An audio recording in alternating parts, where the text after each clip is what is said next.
Welcome to the Sunfixings hanger bolt installation guide. In this video, I'll take you step by step through the correct way to install hanger bolts for both steel and wood purlins.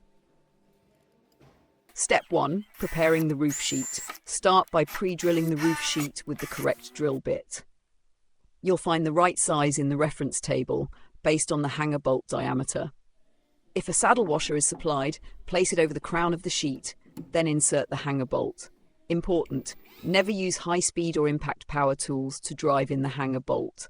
This can damage the thread and compromise the installation. Step 2. Driving the hanger bolt. Drive the hanger bolt in until the washer sits firmly against the roof sheet. Avoid over-tightening. Compressing the washer too much can break the waterproof seal and allow water to get in. Once in position, secure the bottom nut against the washer. Tighten it firmly, but again, don't over-compress. Step 3. Installing the cross connector.